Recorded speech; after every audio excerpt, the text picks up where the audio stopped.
Hello everyone, my self सी ए काजल टेरोलिया। उम्मीद करते हैं सब बहुत बहुत अच्छे होंगे।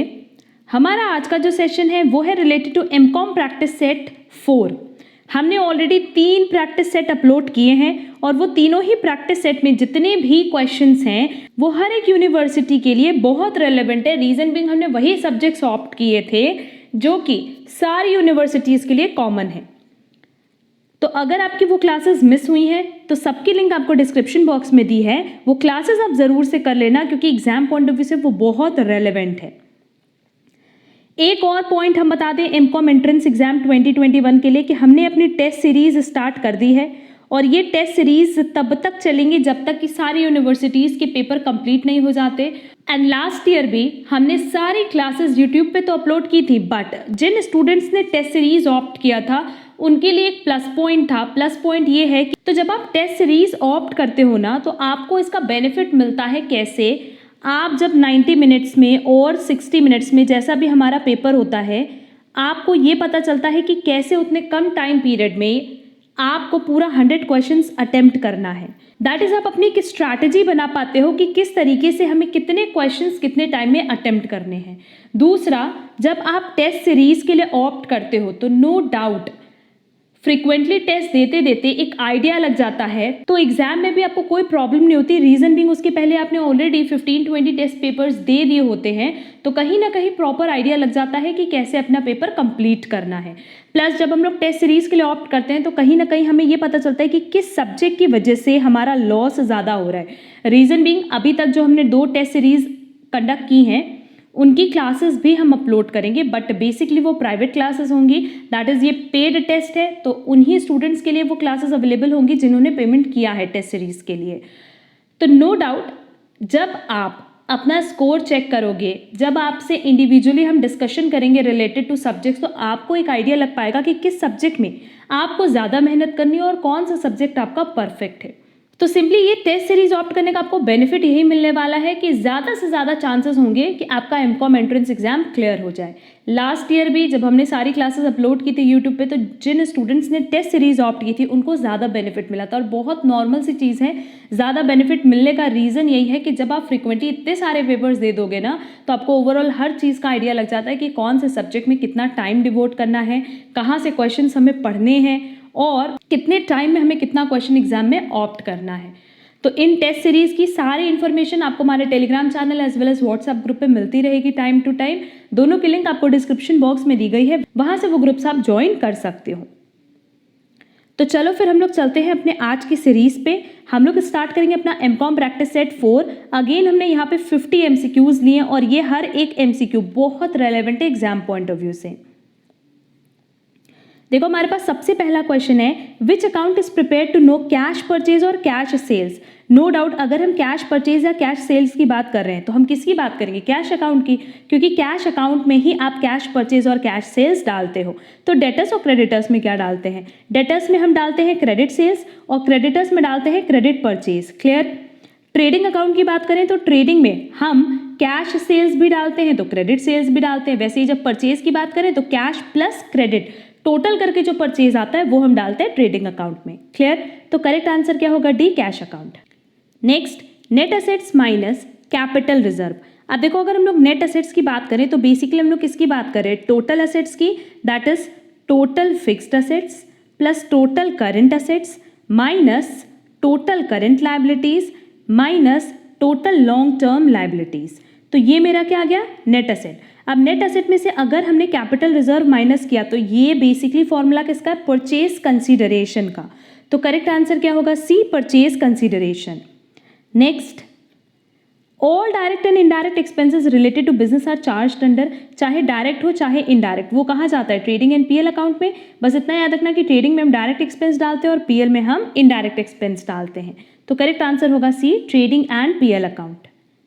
Next, generally depreciation on fixed assets is calculated on which balance. अब देखो डेप्रिसिएशन बेसिकली हम उस एसेट पे कैलकुलेट करते हैं जो हमारे पास क्लोजिंग डेट पे अवेलेबल है। क्लोजिंग डेट पे हमारे पास जितना फिक्स्ड एसेट होगा हम उसी पे डेप्रिसिएशन चार्ज करते हैं। तो करेक्ट आंसर क्या होगा? B, closing. Next, bad debts written off always affected the debtors account, creditor account, cash account और नन ऑफ दीज। अगर बैड डेट की बात करें तो बैड डेट मतलब वो पैसा जो डूब गया। इफ़ इन केस मान लो आपने किसी को गुड्स सेल किया है बट उसने आपको पैसा नहीं दिया, बेसिकली आपने क्रेडिट सेल किया है। क्लियर? मान लेते हैं कि 1,000 का हमने उसको क्रेडिट सेल किया है। अब ये जो डेटर है ये कह रहा है कि हम 1,000 रुपये नहीं रिटर्न कर पाएंगे, हम इसमें से सिर्फ आपको 800 रुपये दे पाएंगे। तो मेरे पास कितना आया? 800 आया। बट हम तो डेटर्स को पूरा सेट ऑफ कर रहे हैं ना, तो बाकी जो 200 का बैलेंस है वो मेरा क्या है? लॉस है। बट इस लॉस को हम किस नाम से दिखाते हैं? बैड डेट के नाम से। क्लियर? तो जब भी बैड डेट रिटर्न ऑफ होता है तो उससे क्या अफेक्ट होता है? Debtors account. तो करेक्ट आंसर क्या होगा? A, debtors account. Next, which of the following accounting equation is correct? No doubt इसका आंसर क्या होगा? Capital plus liability is equal to asset. तो करेक्ट आंसर होगा A. Next, all capital expenditures and receipts are taken to. देखो हमने capital expenditure, capital receipt, revenue expenditure पे already individual class upload की हुई है। वहाँ हमने बताया था कि revenue expenditure and revenue receipt basically charge होता है कहाँ? ट्रेडिंग एंड पीएल अकाउंट में। And capital expenditure and capital receipt charge होता है कहाँ? बैलेंस शीट में। बस इतना याद रखना कि अगर हम लोग बैलेंस शीट की बात कर रहे हैं तो कैपिटल एक्सपेंडिचर असेट साइड होता है और कैपिटल रिसीट लायबिलिटी साइड। अब आप पूछोगे क्यों? क्योंकि देखो असेट जब हम खरीदते हैं तो हमारे पास से क्या जाता है? पैसा जाता है और उसका बेनिफिट हमें मिलता है। तो ये क्या हो गया? खर्चा हो गया। पर कैसा खर्चा? Capital expenditure. क्यों? क्योंकि इसका बेनिफिट हमें कई सालों तक मिलता है। बट अगर हम कैपिटल रिसीट की बात करें तो लेट्स से हमने बैंक से लोन लिया, तो आज तो मेरे पास पैसा आ गया बट क्या कल रिटर्न करना होगा? हाँ, करना होगा। तो ये बेसिकली क्या हो गया? Capital receipt. Clear? Next, which of the following cost is also known as overhead cost और ऑन कॉस्ट? अब देखो अगर ओवरहेड कॉस्ट की बात करें तो बेसिकली हम लोग किसकी बात करें? ऑपरेटिंग एक्सपेंसेस की। और ये वो एक्सपेंसेस होते हैं जो कि basically day to day business run करने में हमें हेल्प करते हैं। क्लियर? तो इन एक्सपेंसेस को हम लोग इनडायरेक्ट एक्सपेंस भी कहते हैं। तो करेक्ट आंसर होगा D. Next, minimum number of members in case of public companies. No doubt public company में 7 होता है और प्राइवेट कंपनी में 2। तो करेक्ट आंसर होगा D. Next, if company A purchases a majority shares of company B, what combination would be referred to? अब देखो कह रहा है कि कंपनी ए ने मेजॉरिटी शेयर्स परचेज कर लिए किसके? बी के। तो ये अमेलगमेशन तो नहीं हो सकता, क्योंकि अमेलगमेशन में क्या होता है कि 2 या 2 से ज़्यादा कंपनीज वुंड अप होती हैं, दैट इज बंद होती हैं और एक नई कंपनी बनती है। तो यहाँ ऐसा नहीं हो रहा। अब्जॉर्प्शन भी नहीं हो सकता, क्योंकि अब्जॉर्प्शन में बेसिकली क्या होता है कि एक कंपनी दूसरी कंपनी को सीधे सीधे टेक ओवर कर लेती है। क्लियर? बट हमसे क्वेश्चन में पूछा था company A purchases a majority share. जब आप परचेज करें उस कंपनी के मेजॉरिटी शेयर तो ऐसे कॉम्बिनेशन को हम क्या कहते हैं? Take over. तो करेक्ट आंसर क्या होगा? B, take over. Next, merger of 2 और मोर कंपनीज और business undertaking to form new company means amalgamation. अभी ये हमने ऊपर पॉइंट समझाया था। Next, which of the following is not method of winding up of a company? Company wind up मतलब company जब आप बंद कर रहे हो तो कंपलसरी वाइंडिंग अप कुछ सिचुएशन में होता है, वॉलंटरी भी होता है और winding up under the supervision of the court भी होता है। बट नोइंगली वाइंडिंग अप ये कोई मेथड नहीं है कंपनी को बंद करने का। तो करेक्ट आंसर क्या होगा? D. Next, shares receive from the new company are recorded at. जब भी आप न्यू कंपनी से शेयर रिसीव करते हो तो नो डाउट जो मार्केट में उसकी प्राइस है उसी पे आप उसको पहले बुक्स में रिकॉर्ड करते हो। तो करेक्ट आंसर होगा C. Next, a joint stock company is managed by the board of directors elected by top management, shareholders, employees of company, none of the above. Board of directors को हमेशा कौन elect करता है? Company के share holders. Owner कौन है? Share holders owner है। Clear? But management कौन देखता है? Board of director. तो करेक्ट आंसर क्या होगा? B. Next, joint venture is a personal account, nominal account, real account और मेमोरेंडम अकाउंट। अब देखो अगर हम लोग जॉइंट वेंचर अकाउंट की बात करें तो सिंपली इस अकाउंट में हम लोग कॉस्ट ऑफ गुड्स भी दिखाते हैं, सारा एक्सपेंसेस भी दिखाते हैं, कुछ भी गुड्स अगर सप्लाइड हुआ है वेंचरर्स को तो वो भी दिखाते हैं। इसीलिए ये किस तरह का अकाउंट होगा? Nominal account. Clear? Next, by which act government checks restrictive trade? Industrial policy act 1991, MRTP act, FEMA act और none of these. Correct answer होगा बी, एमआरटीपी एक्ट। बेसिकली अब ये अबॉलिश्ड हो चुका है और इसकी जगह क्या आ गया है? Competition act. Clear? Next, relaxing the restrictions and controls imposed on business and industry means. क्या कह रहा है कि जो भी रिस्ट्रिक्शंस और कंट्रोल्स है किस पे? बिजनेस पे, उसको अगर हमने कम किया है तो उस प्रोसेस को हम क्या कहते हैं? लिबरलाइजेशन। करेक्ट आंसर होगा A. Next, privatisation of ownership through sale of equity share is called. Denationalisation, disinvestment, contracting, none of these. कह रहा है कि अगर हम ओनरशिप का प्राइवेटाइजेशन करें, किसके थ्रू, इक्विटी शेयर्स को सेल करके, तो इस प्रोसेस को हम कहते हैं डिसइन्वेस्टमेंट। क्योंकि बेसिकली प्राइवेटाइजेशन का मतलब ही यही होता है कि जब आप अपनी ओनरशिप या मैनेजमेंट ट्रांसफर करते हो पब्लिक सेक्टर से प्राइवेट सेक्टर को। क्लियर? और अगर through sale of equity share कर रहे हो तो उस प्रोसेस को हम कहते हैं disinvestment. Next, globalization is the term use to describe process of removal of restriction on. किस पे रिस्ट्रिक्शन हटाई गई है? फॉरेन ट्रेड पे, इन्वेस्टमेंट पे, both, none of the above. A, foreign trade. एक और चीज बताएं कि ग्लोबलाइजेशन बेसिकली रिस्ट्रिक्शन रिमूव करता है फॉरेन ट्रेड पे और साथ ही साथ फॉरेन इन्वेस्टमेंट पे। क्लियर? एंड ग्लोबलाइजेशन की वजह से हम लोग ऑपरेट कर सकते हैं ऑन एन इंटरनेशनल स्केल। तो क्योंकि यहाँ पे सिर्फ इन्वेस्टमेंट लिखा था इसीलिए हमने यहाँ पे इन्वेस्टमेंट ऑप्ट नहीं किया है। अगर फॉरेन ट्रेड, फॉरेन इन्वेस्टमेंट लिखा होता तो करेक्ट आंसर क्या होता? Both A and B. सिर्फ इन्वेस्टमेंट लिखा है इसीलिए हमने इसको इंक्लूड नहीं किया है। Clear? Next, laissez faire policy is adopted in no doubt capitalist economic society. क्योंकि अगर हम लोग बात करें लीज फायर की तो लीज फायर पॉलिसी तब चलती है जब असेट्स किसके थ्रू ओन्ड होते हैं? प्राइवेट फर्म्स के थ्रू। तो वो बेसिकली हर चीज किस पे डिसाइड करते हैं? On the basis of price. Clear? जो जितना पैसा देगा उसी के अकॉर्डिंग हम काम करेंगे। Next, which of the following is not the objective of competition act 2002। हमने पहले भी बोला है कि जो भी ऑब्जेक्टिव है कॉम्पिटिशन एक्ट 2002 के वो आप अच्छे से पढ़ लो। अगर आप देखोगे तो उसमें prohibition of restrictive trade practices नहीं दिए, तो करेक्ट आंसर होगा B. Next, FEMA stands for foreign exchange management act, that is correct answer होगा B. Next, the concept of small scale industries was bought by the. Small scale industries का concept आया 1977 में industrial policy statement के under, तो correct answer होगा C. Next, what is a full form of स्वॉट? No doubt strength, weakness, opportunities and threats. Correct answer होगा A. Next, the essential commodities act was passed in the year. जो essential commodities act है ये पास हुई है 1 अप्रैल 1955 को, तो correct answer क्या होगा? D. Next, what is IRDA? IRDA का फुल फॉर्म नो डाउट सबको पता है, insurance regulatory and development authority, तो करेक्ट आंसर होगा B. Next, the heavy industry strategy of the Mahalanobis model was initiated in first plan, second plan, third plan और fourth plan. Heavy industry strategy बनी थी second plan में, तो correct answer होगा B. Next, Phillips curve describes the relationship between, ये पहले भी हमने डिस्कस किया हुआ है जब हमने दिल्ली यूनिवर्सिटी का क्वेश्चन पेपर डिस्कस किया था कि फिलिप्स कर्व की बात करें तो ये रिलेशन बताता है rate of unemployment and rate of inflation का। क्लियर? इन दोनों के बीच का रिलेशनशिप कौन बताता है? Phillips curve. और ये याद रखना कि इन्फ्लेशन ज़्यादा होगा जब अनएम्प्लॉयमेंट लो होगी एंड इन्फ्लेशन कम होगा जब अनएम्प्लॉयमेंट ज़्यादा होगा। क्लियर? तो करेक्ट आंसर क्या होगा? C.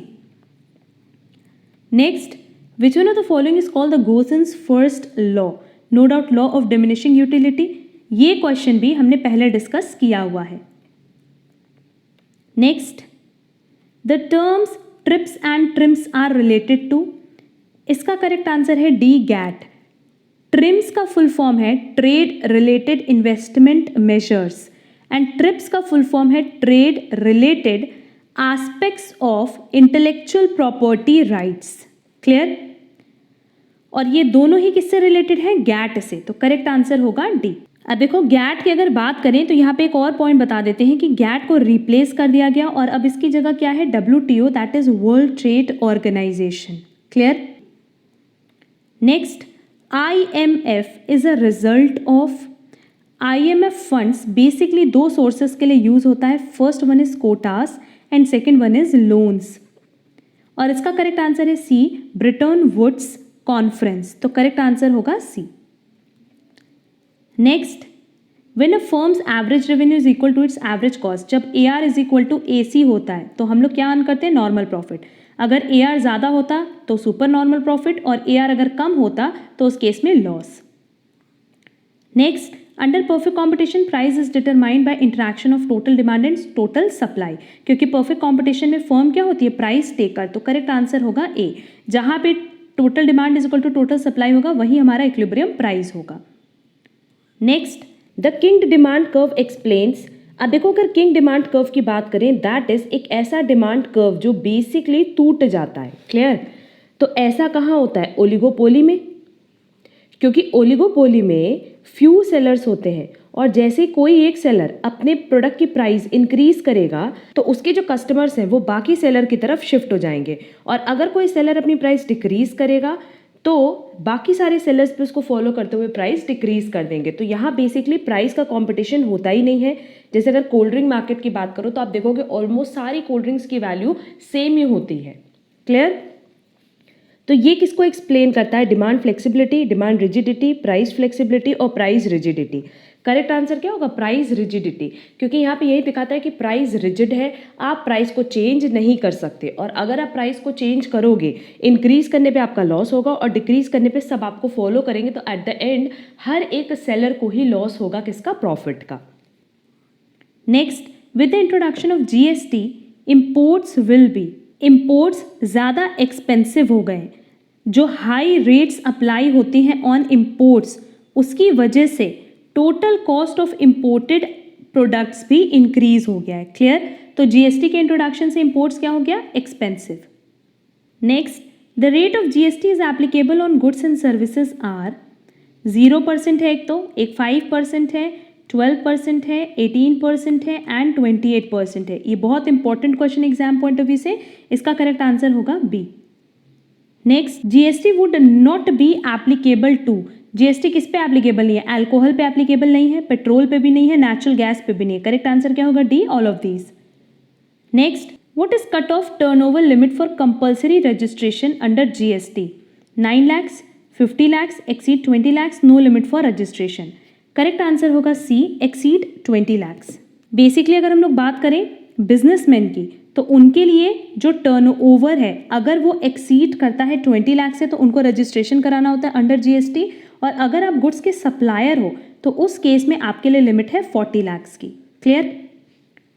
Next, cost of conversion is equal to, cost of conversion में डायरेक्ट मटेरियल नहीं आता, क्योंकि मटेरियल को ही आप कन्वर्ट करते हो। ठीक है? तो मटेरियल को जब कन्वर्ट करते हो तो क्या लगता है? डायरेक्ट लेबर लगता है, डायरेक्ट एक्सपेंसेस लगता है और फैक्ट्री ओवरहेड लगता है। तो ये तीनों चीज़ मिला के क्या होगी? Cost of conversion.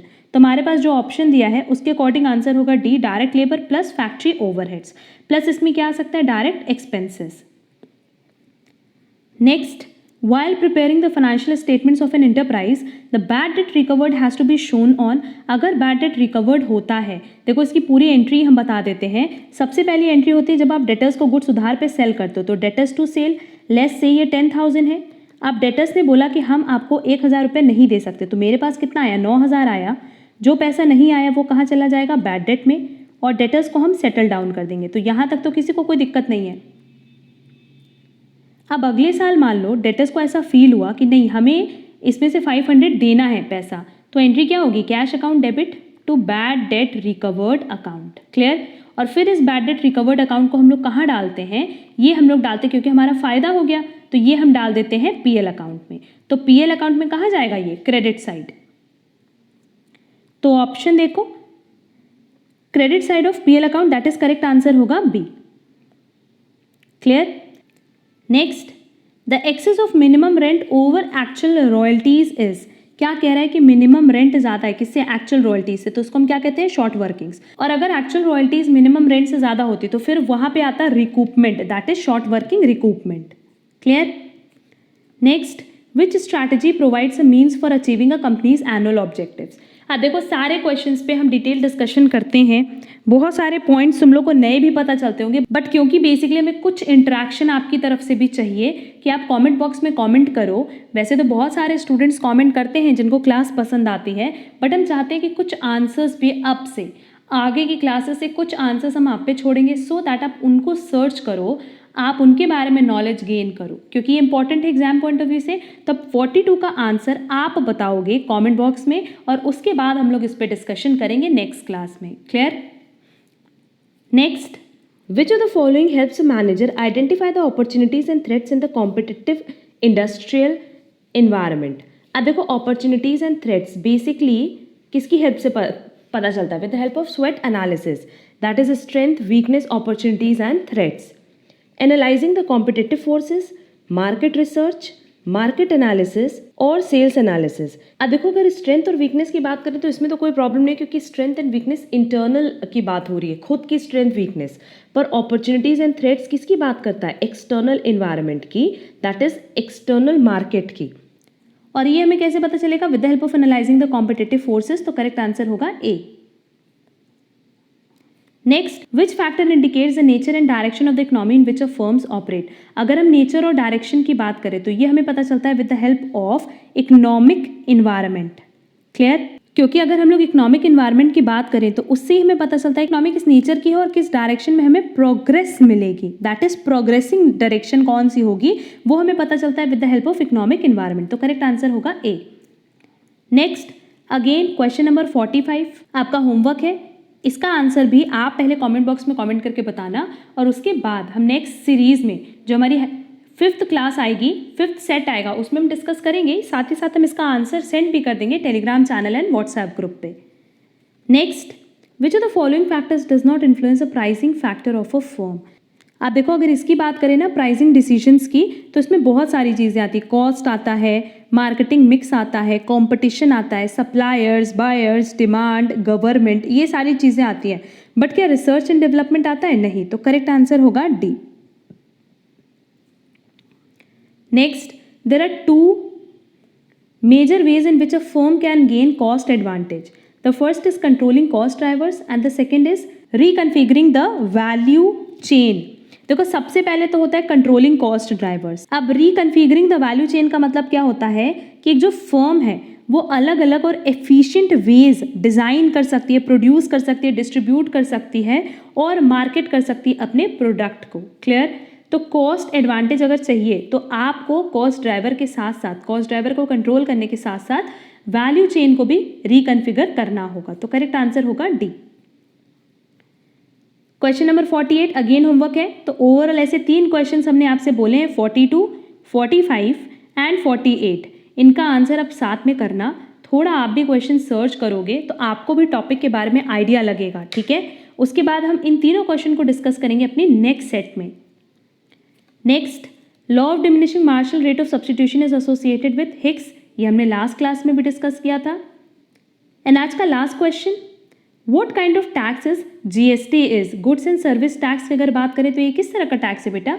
Indirect tax है। क्लियर? तो बेसिकली ये किस तरह का टैक्स है? Indirect tax. क्लियर? यहाँ देखो अगेन हमने 50 रेलेवेंट क्वेश्चंस डिस्कस कर लिए जो एग्जाम पॉइंट ऑफ व्यू से बहुत रेलेवेंट है। और चाहे आप जीएसटी की बात करो, चाहे आप मार्केटिंग की बात करो, ये सारे सब्जेक्ट्स रेलेवेंट है हर एक यूनिवर्सिटी के लिए। अब अगर आज की क्लास में कहीं पे भी कोई डाउट हो तो आप कमेंट बॉक्स में कमेंट करके पूछ सकते हैं। और हम एक बार और बताएंगे कि टेस्ट सीरीज़ आप ज़रूर ज्वाइन करो सो दैट आपकी प्रैक्टिस ज़्यादा से ज़्यादा रहे। आपको एग्जाम में कोई प्रॉब्लम नहीं होगी। जब आपकी सारी स्ट्रैटेजी बनी बनाई होगी तो आपको एग्ज़ाम देने में, एग्ज़ाम क्रैक करने में कोई प्रॉब्लम नहीं होगी। हर बार जब आप टेस्ट देते हो तो आप खुद को थोड़ा थोड़ा करके इम्प्रूव करते हो। क्लियर? अब देखो हमने टेलीग्राम की भी लिंक दी है जहाँ आप हमसे डायरेक्टली कनेक्ट कर सकते हो। तो अगर कोई भी प्रॉब्लम होगी तो आप वहाँ हमसे कनेक्ट कर सकते हो। और अगर आप हमारे चैनल पर नए हो तो चैनल सब्सक्राइब ज़रूर कर देना। रीज़न बिंग ये जो सीरीज़ हमने स्टार्ट की है प्रैक्टिस सेट की, ये अभी हमारी चलेगी। कम से कम 10 to 15 प्रैक्टिस सेट हम अपलोड करेंगे सो दैट जो कॉमन सब्जेक्ट्स है उसकी प्रैक्टिस आपकी बहुत अच्छी से हो पाए। अब हम लोग मिलेंगे हमारी नेक्स्ट क्लास में जहाँ हम लोग कुछ और क्वेश्चंस डिस्कस करेंगे। उम्मीद करते हैं आपको आज की क्लास पसंद आई होगी। आज के लिए बस इतना। Thank you so much.